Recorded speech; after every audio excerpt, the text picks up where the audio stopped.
Racist cop tries to intimidate Black woman. Her diplomatic status stops him. In this eye-opening video, we delve into a shocking encounter that highlights ongoing racial tensions and the misuse of power by law enforcement. A Black woman finds herself targeted by a police officer whose actions are driven by racial bias. This incident serves as a stark reminder of the challenges that marginalized communities face when dealing with authorities. If you are enthusiastic about this narrative, please inform us. If you appreciated the video, press 1. If not, select 0. Your feedback genuinely motivates me to collect additional uplifting and significant narratives. 4 more meaningful stories. Saturday afternoon in Westwood Heights was bathed in bright golden sunlight. The neat houses lined up along the quiet street where children cycled happily and adults chatted comfortably in their front yards. This was a community that everyone proudly called home, a place where the close-knit and safe living environment was the dream of many families. At house number 22 at the end of the street, Emily Carter, a Black woman with a radiant smile, was preparing for her son Nathan's 8th birthday party. The kitchen was filled with laughter, the clinking of plates and cheerful tunes playing from a small speaker on the table. Emily, in her white apron covered in flour stains, swiftly pulled freshly baked cupcakes out of the oven. "Do you want more candy on your cake, Nathan?" Emily asked, her eyes soft as she looked at her son. Nathan, wearing his favorite superhero-themed t-shirt, eagerly nodded. "Yes, I want all the candy to be green." He giggled, his eyes sparkling with joy as he watched his mother decorate the small cakes. The living room was colorfully decorated with balloons floating everywhere, and the long table was ready for the party. Red plastic plates were neatly arranged next to a 2-tier birthday cake that Emily had stayed up all night to bake. Everything in the house reflected the thoughtfulness and love Emily had for her son. Outside the window, neighbors walked by, stopping to smile and wave, some even shouting, "Happy birthday, Nathan." The fresh air in the neighborhood and the warmth from those around her made this day feel perfect. Emily felt proud of the home she had built, not just a house, but a place full of beautiful memories and family love. But then, amidst the peaceful scene, a knock on the door suddenly rang out. At first, it was a soft knock, as if someone politely wanted to enter. Emily frowned and glanced at the clock on the wall. Could it be that someone arrived early? She wondered. The second knock was louder, with a bit more tension. Emily set the cake she was decorating on the table, removed her apron, and walked to the door. Through the frosted glass, she briefly saw 2 figures in police uniforms. "What's going on?" Emily whispered, trying to stay calm as she opened the door. In front of her stood 2 police officers, one tall and stern-looking, and the other younger, but with a hard gaze. Both had their hands casually resting on their belts where their guns were holstered. "Good afternoon," one of them, Officer John Reynolds, said in a serious tone. "We've received a report of a suspicious person entering this house. We need you to step outside immediately." Emily froze, looking at them in surprise. "Break in? This is my house. There must be some mistake," Reynolds repeated, this time with a firmer voice. "We need you to step outside immediately so we can verify your identity." Not wanting to make a scene in front of her son or the neighbors, Emily took a deep breath. "All right, I'll cooperate. But I assure you, you've made a mistake." As she stepped outside, Reynolds immediately grabbed her wrist, spun her around, and yanked both arms behind her, the sound of handcuffs clicking coldly as her wrists were locked into place. "Hey, this is my house." Emily struggled, her voice a mix of confusion and anger. "You can't do this." Reynolds ignored her protests, coldly stating, "You are under arrest for illegal entry. Anything you say can and will be used against you in court." Inside the house, Nathan stood frozen, his eyes wide as he watched his mother being handcuffed at the doorstep. The boy screamed, "Mom!" Nathan's cries pierced Emily's heart like a knife. She turned, shouting in desperation, "Nathan, I'm fine. Stay with Miss Lisa. I'll take care of this." But inside, a feeling of fear and injustice washed over her. The whispers of neighbors outside, the phones being raised to record the scene, it all felt like a nightmare. The storm Emily never expected had officially arrived. The murmurs of the neighbors grew louder, and some started walking closer to see what was happening. Across the street, Mr. Peter, a middle-aged man who lived alone, stood silently observing from his yard. He was the one who had called the police just minutes earlier.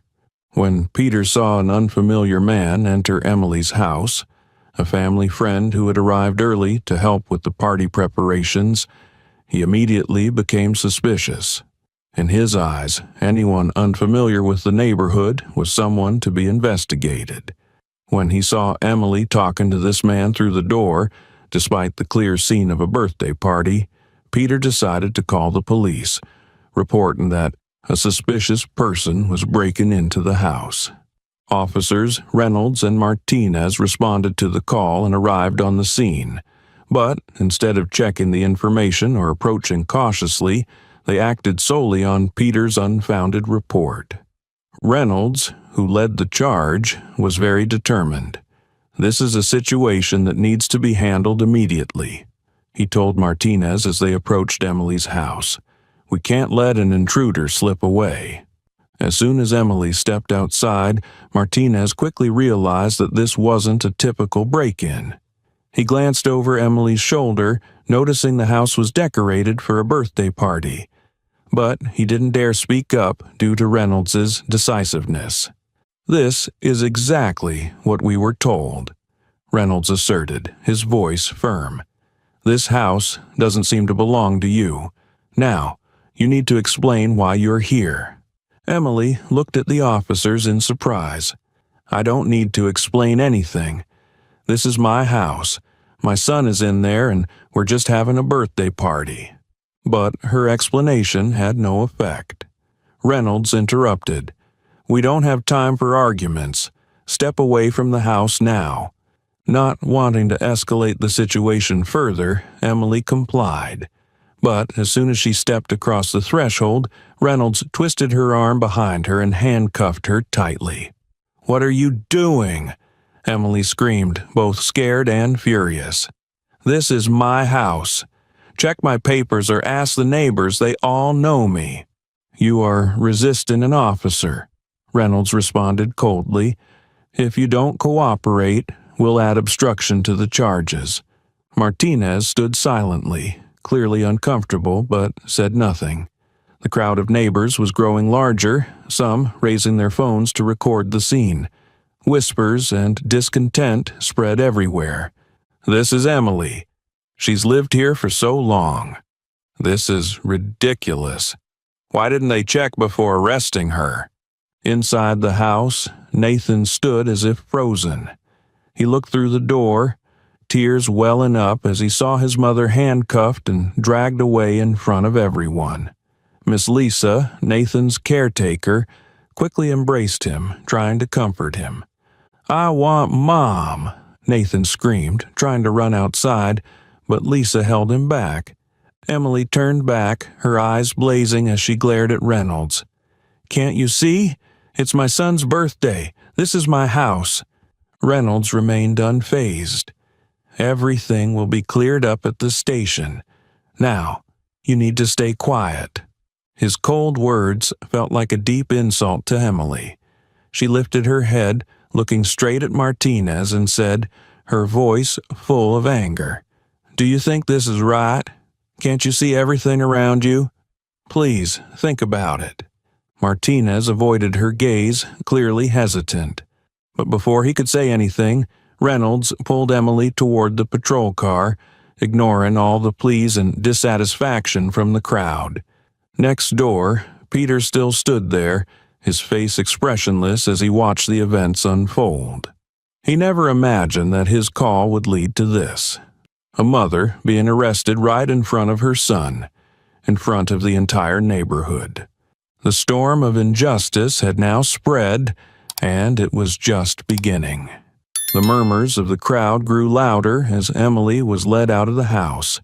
Neighbors began to gather, their eyes filled with astonishment and anger as they witnessed Emily, someone they had known for years, being handcuffed right at their doorstep. Mrs. Linda, an elderly woman living across from Emily's house, stepped out of the crowd. With her silver hair neatly tied up and a determined gaze, she couldn't hide her outrage. "What is going on here? This is Emily Carter. She's lived here for so many years. What are you doing?" Mrs. Linda shouted, her voice rising above the noise of the crowd. Reynolds glanced at her with annoyance. "Ma'am, we're carrying out a duty. Please do not interfere." "Interfere? You've got the wrong person," Mrs. Linda continued, walking closer to Emily. "Ask anyone in this neighborhood and they'll tell you this is her home. Didn't you see the birthday party inside? Or are you just judging her by the color of her skin and assuming she's a thief?" Reynolds frowned and stepped forward, his voice turning cold. "You should step back if you don't want to be charged with obstructing law enforcement." The crowd around them began to murmur. A few people raised their phones to record the scene, clearly outraged. A man in the crowd shouted, "This is outrageous. We're posting this online to show everyone what you're doing here." Another woman standing nearby, holding her young child, shook her head in anger. "This is the most ridiculous thing I've ever seen. Everyone knows Emily. How could they think she's a burglar?" Reynolds, trying to maintain his composure but losing patience, roughly pulled Emily toward the patrol car. "We're just following procedure. If there's been a mistake, it will be addressed at the station." Emily turned back, her voice sharp but tinged with pain. "Procedure? Your procedure is to arrest someone in front of their child without checking anything. This is my home. Ask anyone here." Martinez, seemingly swayed by the pressure from the crowd, turned to Reynolds, his voice low but filled with concern. "John, maybe we should double-check. She has neighbors who can vouch for her. This isn't right." Reynolds snapped, "We can't lose control. If we start listening to every opinion from the crowd, we won't get anything done. Just take her in. Don't let emotions get in the way." Mrs. Linda stepped forward again, pointing at Martinez. "You're young. You can do the right thing. Don't let your superior push you into making a mistake." Martinez hesitated, his gaze drifting over the crowd before landing on Emily. She stood there, her hands still cuffed, but her fiery eyes seemed to silently say to him, "You know I'm right. Don't let this be a stain on your career." Outside, the crowd grew even larger, their voices turning into accusations and frustration. "Let her go," a man shouted. "This is discrimination." A young man in the crowd spoke up. "I've recorded everything. If you don't do the right thing, we're posting this online." The tension was palpable. Reynolds began to feel the pressure but still gripped Emily's arm tightly. Martinez, confused by the situation, turned back to look at Reynolds, his gaze uncertain. Amid the chaos, Nathan, the little boy standing inside, rushed to the door, crying out for his mother. "Mom, don't go." The sight of this sent the crowd into a frenzy. A neighbor yelled, "Don't you see this is destroying a family?" Reynolds gritted his teeth, trying to ignore the protests. "Everyone, keep calm. This is an investigation. If you don't cooperate, we'll take stronger action." But now, no one stepped back. The crowd moved closer, their eyes a mix of anger and solidarity. They knew this wasn't just about Emily. This was a warning to all of them. Emily was shoved into the back seat of the patrol car, the door slamming shut with a cold finality that echoed injustice. She sat there, her wrists aching from the tight cuffs, her gaze fixed on Nathan, her little boy, crying out for his mother, held by Mrs. Lisa. The sight of him tore at her heart, as if every effort she had made throughout her life to create a safe home had been ripped away in an instant. She took a deep breath, trying to suppress the rising tide of emotions. But in the suffocating silence of the patrol car, memories from the past suddenly came flooding back, one by one, dragging her back to old wounds she had buried long ago. She remembered her younger years when her belief in fairness and opportunity still felt intact. Emily had been an outstanding student, always top of her class with a promising future ahead. But the first time she truly understood what injustice meant was when she entered the job market. Emily recalled the day she applied for an internship at a prestigious media company. Her resume sparkled. High grades, impressive research awards, and extracurricular activities. She had walked into the interview room with confidence and a bright smile. But that smile quickly faded when the middle-aged white recruiter glanced over her resume for a few seconds and said flatly, "We're looking for a more suitable candidate. Thank you for coming." Emily remembered his gaze, not the look of someone assessing her skills, but one filled with prejudice. Later, she found out that the position had been given to a less experienced candidate who was a better fit for the company's image. An image that had no place for a black woman like her. The next memory hit her like a crashing wave. It was a late evening when Emily was driving home after a long work day. She turned on her indicator and slowly made a turn at an intersection when suddenly the flashing lights of a police car appeared behind her. Her heart raced as she pulled over, trying to remember what mistake she had made. The officer approached, asking for her documents. "Where are you headed at this hour?" he asked in a cold, suspicious tone. Emily, trying to stay calm, replied, "I just finished work and am on my way home." He checked her documents slowly, his gaze never leaving her, as if she were a threat. After what felt like an eternity, he returned her papers without a word of apology, simply saying, "Drive more carefully next time." Emily remembered sitting in the car, motionless, for a long time afterward, tears welling up from the humiliation. She hadn't broken any traffic laws, but her skin color seemed to be the only reason she had been stopped. There was another time when she and her husband, William, had gone out for dinner at a fancy restaurant to celebrate their anniversary. The server came to them and said, in a quiet but pointed tone, "Sorry, but we made a mistake. Your table's in the back." Emily had been ready to protest, but William gently placed his hand on hers and shook his head. After dinner, when they were leaving, William said, "Don't let those people diminish your worth. They don't know who you are, but I do, and that's all that matters." These memories, fragments of a life full of struggle and endurance, ignited a quiet but fierce anger inside Emily. She had always tried to overcome the injustices by proving her worth, but now, as she was being treated like a criminal in front of her son, she wondered if all her efforts had been enough.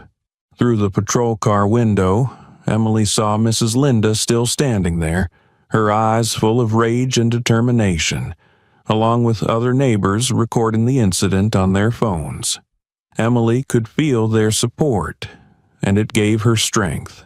She took a deep breath, her hands still trembling from both anger and pain, but her gaze had hardened with resolve. "I won't break," she told herself. "If I stay silent, if I give in, this will keep happening. I have to stand up. For Nathan, for myself, and for everyone who has ever been treated unjustly." Amid the whirlwind of memories and reality, Emily realized one thing clearly. This wasn't just a confrontation between her and the two police officers. It was part of a larger fight, a fight she had no choice but to take on for herself and her community. Inside the patrol car, Emily struggled to remain calm, but the feeling of helplessness weighed heavily on her shoulders. Through the fogged glass, she saw Nathan, her little boy, desperately trying to break free from Mrs. Lisa's arms, running toward the car. The sight was like a knife to her heart, leaving an indelible, unhealable wound. "Mom! Mom!" Nathan screamed, his voice cracking through sobs. He tripped on the road, his knees scraping against the ground, but still picked himself up and charged toward the car with all his tiny strength. As Nathan got closer, his small hands slammed against the patrol car's window, the rapid knocks echoing in the tense air.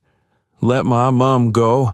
Let my mom go!" he cried out, tears streaming down his cheeks, his voice carrying the pain and fear no child should ever have to feel. Emily watched her son through the glass, her heart torn apart. She wanted to rush out, pull Nathan into her arms, and reassure him that everything would be okay, that it was all just a misunderstanding and she would soon return. But the cuffs around her wrists and Officer Reynolds's cold stare prevented any action. She took a deep breath, trying to hold back the tears threatening to spill. "Nathan," she called, her voice trembling but firm. "Listen to me, my love. Everything will be fine. Stay with Mrs. Lisa, okay? Mom will be back soon." But Nathan wouldn't listen. He shook his head violently, his tiny fists still pounding on the window as though he wanted to break it down. "No, I don't want you to go. Please don't go." Nathan's cries were like thunder to Emily's ears, making her heart ache. She shut her eyes, trying to swallow the lump in her throat, but the tears betrayed her, rolling down her cheeks. Mrs. Linda, their neighbor, who had always stood by Emily, moved forward, pulling Nathan into her arms, trying to hold him still. "Nathan, calm down, my love," she said, her voice soft yet filled with sorrow. "Your mom will be fine. We need to be strong for her, okay?" But Nathan struggled, trying to break free from her grasp. "I want Mom," he yelled, his tears soaking his little face. Mrs. Linda, unable to bear the sight, turned to the two police officers, her eyes blazing with anger. "Can't you see? This isn't a family of intruders. This boy is panicking and you still think you're doing the right thing? Let Emily go." Officer Martinez, who had been hesitant from the start, glanced at the scene before him, clearly moved. He lowered his head, speaking quietly but tensely. "John, I think we need to stop. This isn't right. This kid can't be faking it, and everyone here knows they're a family." Reynolds, still trying to maintain his tough exterior, responded coldly, "Procedure is the procedure. If we let emotions get in the way, we won't get anything done." Emily, sitting in the car, saw the brief hesitation in Martinez's eyes. She summoned all her remaining strength, shouting through the glass, "Please, look at the reality. This is my home. My son is right there. How can you do this to us?" The crowd around them grew larger, whispers turning into clear protests. A young neighbor raised their phone high, shouting, "We're all recording. If you don't let her go, everything will go online. This is blatant discrimination." Nathan, despite being held tightly by Mrs. Linda, kept looking back at his mother through the window. His eyes were filled with tears, but within them was a fear Emily had never wanted to see in her son. "Mom, promise me? Will you come back?" Nathan choked, his voice growing quieter but still full of trust in his mother. Emily forced a smile, though her lips trembled. "I promise, my love. I'll be back. Everything will be okay." Those words weren't just a promise to Nathan, but a promise to herself. Emily knew she had to stand up, not just for her honor, but for Nathan, so he would never have to live in fear like this again. At that moment, a strong determination rose within her. She took a deep breath, trying to suppress the tears, thinking to herself, I will fight. Not just for myself, but for all the children like Nathan, so they will never witness this again. Outside the car, Mrs. Linda continued to hold Nathan, her gaze fixed firmly on the two officers. I hope you know what you're doing, she said, her voice full of defiance. Officer Martinez turned to Reynolds, clearly feeling the pressure from both the crowd and the increasingly uncontrollable situation. We can't keep doing this, John. If this is a mistake, it'll ruin our careers. Reynolds said nothing, but his face started to harden, a sign of hesitation. Meanwhile, Emily sat in the car, her gaze on her son, silently promising, I'll never let this tear our family apart. Nathan, I promise. Emily sat in the patrol car, her eyes never leaving Nathan, but inside, a fierce internal struggle raged. She knew she couldn't let this continue for even another minute. She took a deep breath, trying to stay calm, then turned to the window where Officer Reynolds was standing. Listen to me, she said, her voice clear and stronger now. I'm Emily Carter, wife of Captain William Carter, head of the Westwood Police Department. Call him right now, and you'll understand that you've made a huge mistake. Reynolds, distractedly eyeing the growing crowd, suddenly turned and looked at Emily through the window, his gaze dripping with sarcasm. He took a step closer to the car, bent down, and smirked. Captain Carter's wife, huh? Do you think we're naive enough to believe that? Reynolds sneered. If you are his wife, I think we'd know by now. Everyone knows who he is. Don't think you can use his name to get out of this. Emily suppressed the anger rising within her, trying to keep her voice steady. You don't need to believe me right now. Just take the radio and call the dispatcher. It will only take 5 minutes, but it could save you from the consequences you're about to face. Reynolds crossed his arms, standing tall with a look of unyielding resolve. I don't have time for these games. You'll be explaining everything at the station. That's the procedure. Martinez, who had been standing by from the beginning, clearly wavered. He glanced at Reynolds, then turned to Emily. John, Martinez said, his voice softer. Maybe we should check. If she is Captain Carter's wife, we have no obligation to verify anything on site. Reynolds cut him off, his tone icy. We go by the report. If there's a mistake, it'll be handled at the station. No more arguments. Emily couldn't take it anymore. She slammed her hand against the window, her eyes fixed on Reynolds, her voice sharp with determination. You're making a huge mistake. I've stated who I am.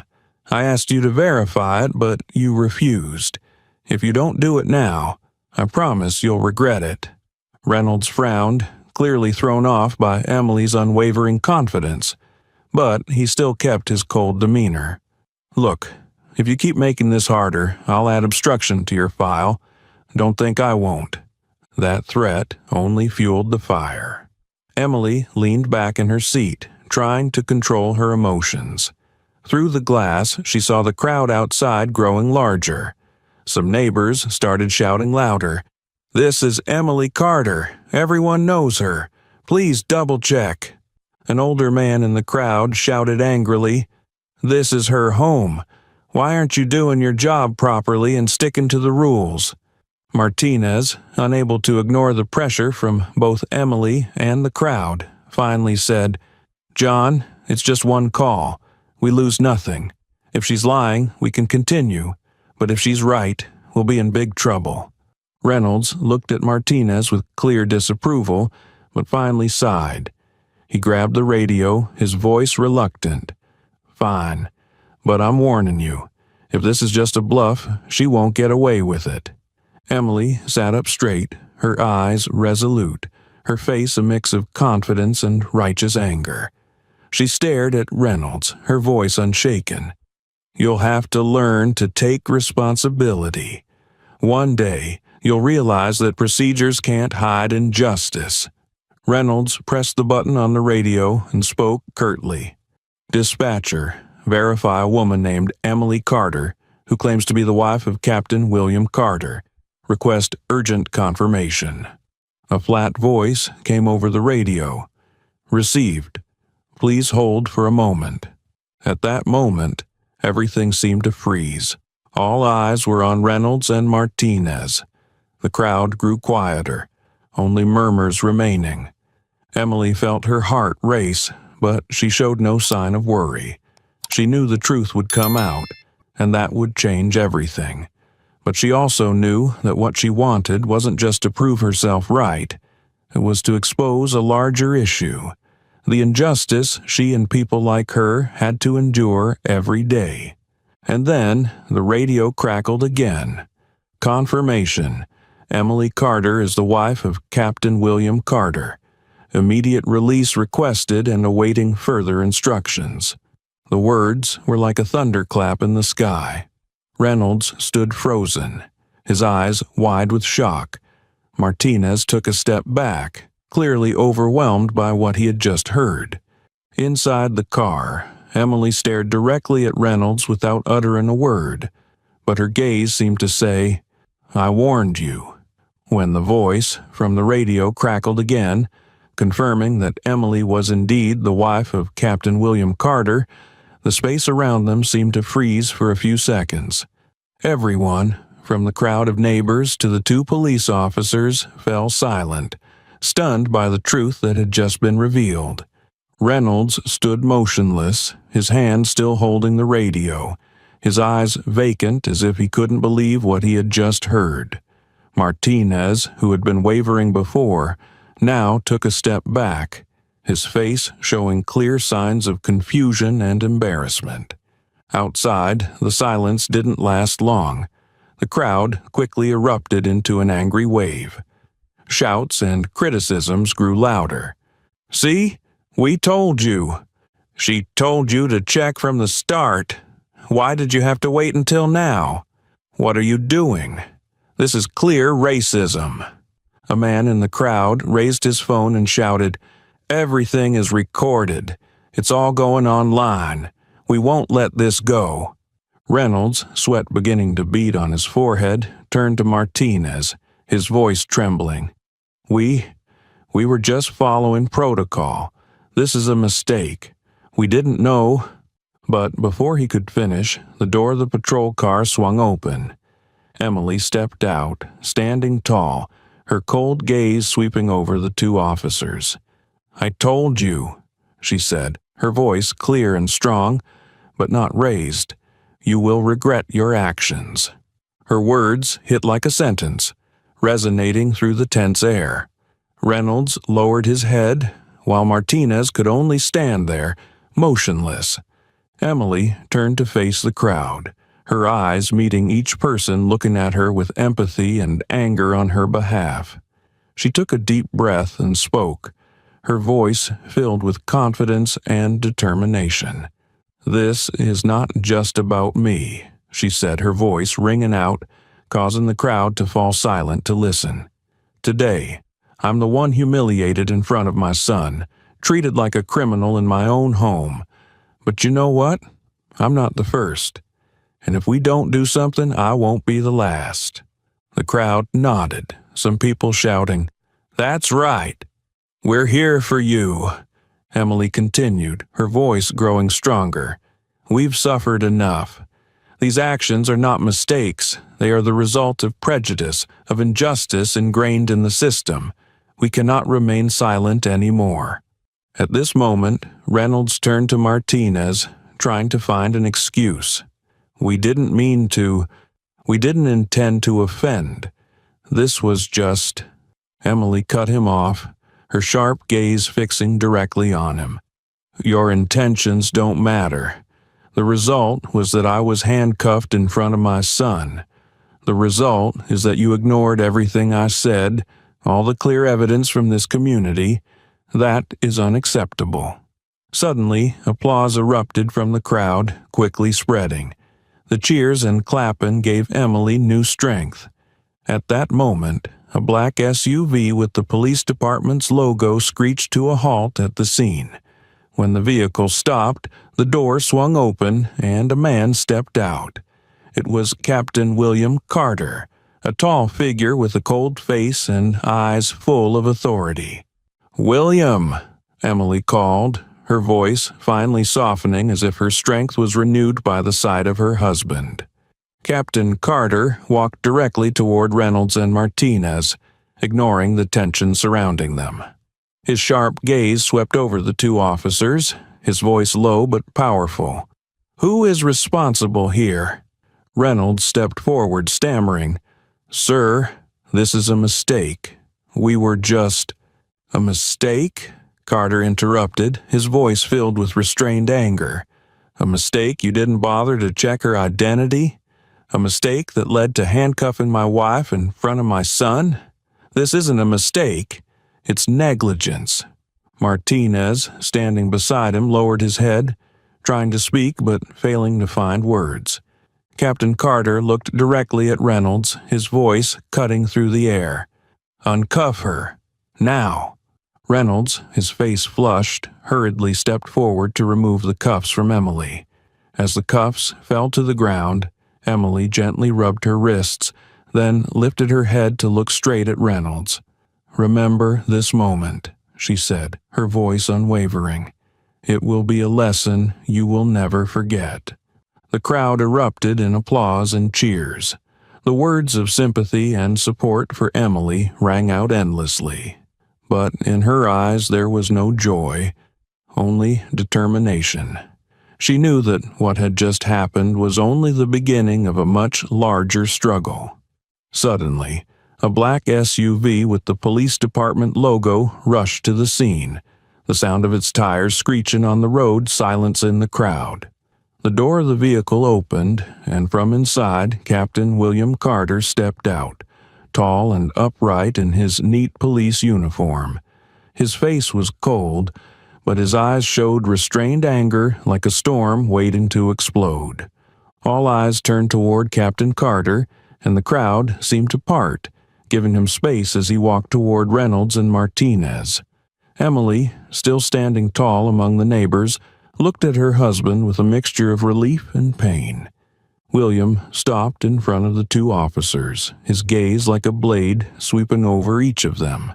Reynolds, though trying to maintain a tough exterior, was losing his composure, while Martinez kept his head down, avoiding his superior's gaze. "Explain," William said, his voice deep but commanding. "Why was my wife, handcuffed in front of her own home, in front of my son and all our neighbors?" Reynolds stammered, trying to find an excuse. "Sir, we were just following protocol. We received a report about an intruder and she matched the description." William raised his hand to cut him off. "Protocol? You call this protocol?" His voice rose, filled with fury. "Is your protocol to arrest a woman without checking her identity? To ignore her explanations? To humiliate her in front of her son?" Reynolds lowered his head, but William wouldn't let him off. "Do you know what she said to you? She asked you to check. She clearly stated her identity. And what did you do? Ignored it. You didn't even bother to verify anything." The crowd around them began to murmur, and many shouted in unison, "That's what happened." Martinez, unable to stay silent anymore, softly spoke up. "Sir, I suggested checking, but we were pressured by the initial report and—" William turned to Martinez, his voice full of disappointment. "Pressure? Do you think that's a valid reason to insult and humiliate an innocent person? My wife is not a thief. She's a mother, hosting a birthday for her son, and you turned that day into a nightmare for our family." Martinez lowered his head, unable to respond, while Reynolds continued to try to justify himself. "We didn't mean to offend, sir. This was just a mistake." William looked straight at him, his eyes burning with intensity. "A mistake? You call this a mistake? Don't you understand? This is not just carelessness. It's irresponsibility and prejudice. Don't think you can call it a mistake and hope it will fade away." The crowd erupted in applause and cheers. Some shouted, "That's right. Don't let them get away with it." William raised his hand to signal for silence. He turned back to look at Reynolds and Martinez, his voice now slow but sharp. "I won't let this end here. You will be held accountable, not just to me, but to this entire community." He scanned the neighbors standing around and then turned back to the two officers. "I'm requesting that you write a full and clear report on what happened, effective immediately, and from now on, you're suspended pending an investigation. Do you understand?" Reynolds tried to say something, but the words caught in his throat when he saw the unwavering determination in William's eyes. Finally, he nodded, his voice barely audible. "Yes, sir." Martinez also mumbled, "Understood, sir." William turned to Emily, his gaze softening slightly when he saw her still standing firm. He walked toward her, placing his hand on her shoulder, his voice warm. "Are you okay?" Emily nodded, but her voice remained resolute. "We won't let this stop here, William. This is not just about me. It's about everyone who has been treated like this." William squeezed her shoulder, his eyes filled with empathy and determination. "I know," he said. "We won't stay silent." The crowd cheered even louder, with some shouting, "We're here for you, Emily. We won't let this go." William looked back at Reynolds and Martinez one last time before speaking with authority. "I'll make sure this is handled properly. But remember this, there will be no tolerance for any irresponsible behavior in my police department." Then he placed his hand on Emily's back and led her away from the scene. Nathan, held by Mrs. Linda, rushed forward and hugged his mother tightly. "Mom!" the boy cried, his tears still flowing. Emily knelt, holding her son tightly in her arms, tears finally streaming down her face. "Mom's here, Nathan. Everything will be okay, sweetheart." In the embrace of her family and the support of the community, Emily felt a new strength. This was not just the end of a painful moment. It was the beginning of a fight for justice that would not fade away. William turned to look at the crowd, his voice loud and clear for everyone to hear. "I know what happened today is unacceptable.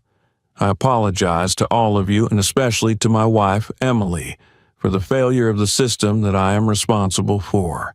But I promise you, this will not be forgotten. There will be change, and those responsible will face the consequences." The sound of applause and cheers erupted from the crowd like thunder. A woman shouted, "Thank you, Captain Carter. We trust you." William turned to look at Emily, his gaze softening. He stepped forward, placing his hand on her shoulder, his voice filled with resolve. "I promise you, this is not the end. I will do everything in my power to ensure that people like you, like us, will never have to go through this again." Emily nodded, her eyes filled with appreciation but also determination. "We will fight, William. This is not just about me or our family. This is about everyone who has ever been treated unfairly. And we will not stop." The two of them stood side by side, surrounded by the support of the community, a declaration that the fight against injustice had only just begun. Emily stood in the middle of the crowd, her gaze sweeping over the faces full of empathy, anger, and hope around her. Her posture was straight, her shoulders still bearing the marks of the handcuffs, but her voice, when it rose, was strong like a flame, burning away the injustice she had just endured. "Today, I stand before you not just as a mother, a wife, or a neighbor," she began, her voice carrying clearly in the utter silence. "I stand here as someone who has been wronged, right here in what should have been my home, in front of my son, and before those who have lived with me for years. But what hurts even more is that this is not the first time this has happened. And I know, if we do nothing, it will not be the last. The crowd seemed to hold its breath, listening intently. A few people nearby nodded, their eyes full of empathy as they looked at Emily. "Look at me today," Emily continued, her eyes shining with resolve. "Today I have been humiliated, insulted by prejudices, by irresponsibility, and by a system that has grown accustomed to ignoring the voices of people like me. But tomorrow, this could happen to any one of you, no matter who you are, where you live, or what you've done for this community." She looked around, her gaze meeting that of Mrs. Linda and those neighbors who had spoken out in her defense from the beginning. "And if we don't speak up, if we choose to remain silent, then the injustice will not stop. It will continue, devastating more families, more lives." A few murmurs rose in the crowd, the anger beginning to spread. A man in the back shouted, "We've seen this too many times. This isn't just about today. It's been happening for a long time." Emily nodded, pointing at the man who had spoken, her voice growing stronger. "That's right. This has been going on for too long. We've stayed silent for too long. I cannot change what happened to me today, but I can do everything in my power to make sure it doesn't happen again." She paused, her eyes turning to Nathan, who was still standing close to Mrs. Linda with tears in his eyes. "I do this not only for myself, but for my son, for future generations. I don't want Nathan to grow up in a world where he has to fear being judged by the color of his skin, where he has to explain his very presence in the house he grew up in." Nathan looked up at her, his eyes full of admiration and love. Emily turned back to face the crowd, her voice thick with emotion. "I don't want any other child, any other family to go through this pain. But I can't do it alone. We need to unite. We need to stand up together, not just to protect ourselves, but to demand a better, fairer society for all of us." A single clap rang out, then two, then three. The applause spread like a wave through the crowd. Neighbors nodded, some shouting, "We stand with you, Emily." But Emily wasn't done. She took a deep breath, her eyes shining like a torch in the dark of night. "Change doesn't come from those in power," she said, her voice carrying weight. "It comes from us, from this community, from our unity. We cannot just criticize or blame without acting. We must demand accountability. We must demand change." A young woman, standing nearby, holding her child tightly, began to cry. "You're right, Emily. We can't let this continue. We won't stay silent anymore." Mrs. Linda stepped forward, placing her hand on Emily's shoulder, her eyes red. "We've always been here for you, Emily," she said, her voice trembling but resolute. "You've always protected this community, and now it's our turn to stand with you." A loud cheer erupted from the crowd, voices in unison shouting, "We won't stay silent anymore. We will fight." Emily looked around, feeling the power of unity. She nodded, tears welling in her eyes, but her gaze still burning with determination. "Thank you all," she said, her voice full of emotion. "Thank you for choosing to stand up. This is what we need, the strength of the community. And I promise you, we will not stop until everyone is treated fairly, no matter who they are." William, standing behind her, placed a hand on his wife's shoulder, his eyes filled with pride.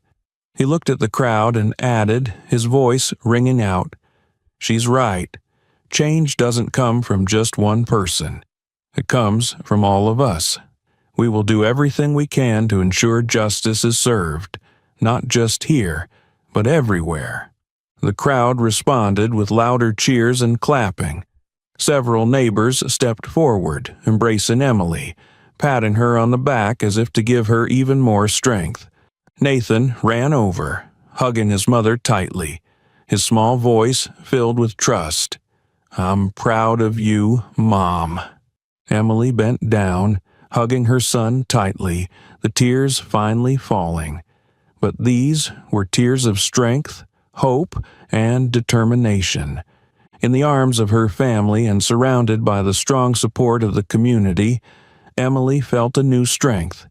She was no longer just a victim of injustice, but now she was a symbol of the struggle, of hope, and of the belief that unity could change everything. The next morning, the story of Emily and the injustice she had endured spread like wildfire on social media. A video recorded by neighbors showing Emily being handcuffed right in front of her house, along with her strong words to the crowd, quickly garnered millions of views and shares. Hashtags like Justice for Emily and End Racial Profiling trended, with countless posts expressing outrage and support for her. The images and video not only stirred public opinion, but also attracted media attention. Major news outlets began posting about the incident, interviewing Emily's neighbors, and airing the video on national TV channels. The outrage from the community wasn't confined to Emily's neighborhood. It spread across the country. Public pressure forced the Westwood Police Department to act immediately. That afternoon, Captain William Carter held a press conference outside the police station. In a room packed with reporters, William stepped up to the podium with a serious demeanor. He was dressed in a neat police uniform, but his eyes clearly showed determination and responsibility. "On behalf of the Westwood Police Department, I would like to extend my sincere apologies to Emily Carter, her family, and the entire community," William said, his voice low but authoritative. "What happened yesterday is unacceptable.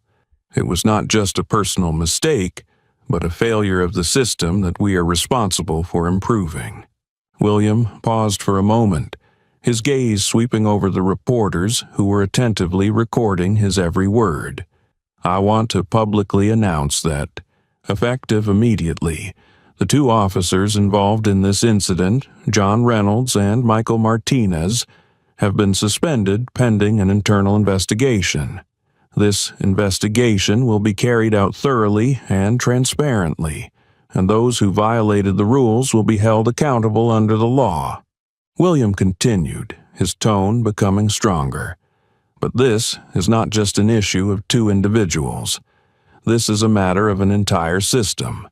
I commit that our police department will implement comprehensive reforms to ensure that such behavior is never repeated. We will organize mandatory training on unconscious bias and fair treatment. We will establish an independent oversight mechanism to monitor the actions of the police force." William's words were not just an apology. They were a declaration of major change. He knew the public was watching every step of the police department, and he had to prove they were genuinely listening. After the press conference, a wave of positive reactions from the community began to appear. Many people felt hopeful upon seeing a leader who was willing to confront the issue and commit to making changes. On social media, the hashtag #WeStandWithEmily continued to spread, but this time accompanied by messages supporting the announced reforms. Emily also received numerous messages from strangers. They thanked her for speaking out, for being brave enough to stand up not just for herself, but for all those who had been treated unfairly. Some even shared their own stories, recounting times they had faced discrimination but had no opportunity to fight back. Meanwhile, Reynolds and Martinez faced fierce criticism. Reynolds, who had tried to justify his actions with the excuse of procedure, became the target of much condemnation. His photos were shared online, accompanied by harsh words about his cold and irresponsible behavior. Martinez, though he expressed regret over the incident, was also not spared from the pressure. Some defended him, claiming he had tried to stop Reynolds' actions, but most believed his silence at that moment was also part of the problem. In the following days, Emily became a symbol of the fight against injustice. She participated in several media interviews but always emphasized that this was not just her story. "This is not just about me," she said during a live interview. "This is about all those who have been treated unfairly but didn't have the chance to speak up. I am grateful that my story has been heard, but I hope this will not just end with attention. We need real change, and that starts with reforms in the system." Emily's case not only led to changes in the Westwood Police Department, but also sparked a wave of reform in many other places. Police departments across the country began holding discussions on bias and accountability, with some even enacting new policies to enhance transparency and accountability. For Emily, this was not just a personal victory, but the beginning of a long fight. She knew there was still much work to be done, but now she was not alone. The community had rallied behind her, and her story had become a beacon for others. "We cannot change the past," Emily said during a community gathering, "but we can build a fairer future together." Her words, like her story, continued to spread, igniting the hope that justice is not a distant dream, but something that can be achieved when people unite and speak out. That evening, the warm lights from Emily and William's house shone brightly, spreading throughout the neighborhood. In front of the house, neighbors had gathered, bringing food, flowers, and heartfelt words of encouragement. Mrs. Linda, who had strongly defended Emily from the beginning, stood by a small table on the porch, arranging the plates of cakes and cups of water that everyone had brought. The scene today was a far cry from the chaos and tension of the day before. Children were playing on the lawn while adults chatted, sharing their feelings about what had happened. They were not just here to show support, but to demonstrate that this community was more united than ever before. Inside the house, Emily was preparing tea. When she stepped out with the tray in her hands, the crowd fell silent, their eyes turning to her with respect. Mrs. Linda stepped forward, taking Emily's hand, her voice full of emotion. "Emily, we are here today because we want you to know that you are not just a neighbor. You are the heart of this community. What you have gone through is not only your pain, but all of ours. But thanks to your resilience, we feel stronger, more united." Emily gently squeezed Mrs. Linda's hand, her eyes welling up with tears. "Thank you all," she said, her voice trembling with emotion. "I couldn't have made it through yesterday without everyone's support. You all stood up for me, for my family, and that means more than anything." The crowd began clapping, with some shouting, "We're always here for you, Emily." Nathan, the little boy who had experienced the most fear in his life, was standing at the corner of the yard holding Lisa's hand. When he saw his mother approach, he let go of Lisa's hand and ran to embrace her. "Mom, you're okay, right?" Nathan whispered, his voice small but full of relief. Emily bent down, hugging her son tightly. "I'm fine, sweetheart. We're all okay now," she said, tears streaming down her face, but this time they were tears of happiness and relief. William walked over, placing a hand on his wife's shoulder and gently stroking their son's head. "We're a strong family," he said, his eyes filled with pride, "and we'll never let anything break that." A young neighbor standing nearby spoke up. "Emily, William, you don't just have your small family. All of us here are your family. We will not let this injustice happen again, not just to you, but to anyone." Emily stood up straight, looking around the crowd, feeling the strength and unity in the air. "Yesterday, I said change starts with the community," she said, her voice stronger. "And today, you've proven that I was right. We cannot remain silent in the face of injustice. We must speak out. We must act. and we must ensure that no one is left behind." William nodded, continuing his wife's words.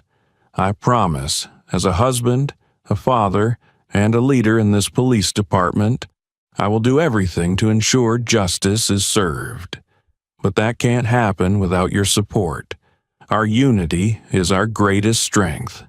The crowd chorused, "We will not be silent." The gathering ended with laughter and hopeful eyes. People left, but no one felt this was the end.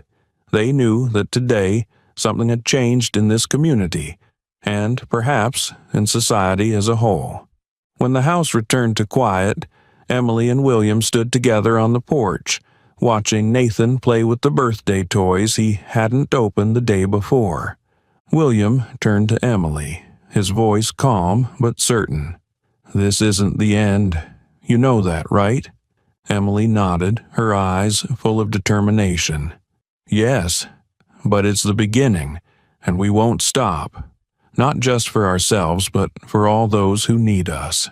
Under the warm light of the porch lamp, they stood together, hand in hand, as a statement that justice is not a distant dream. It is something they will fight for. The story ends with a powerful message. Don't stay silent in the face of injustice. Act for a fairer society. Emily's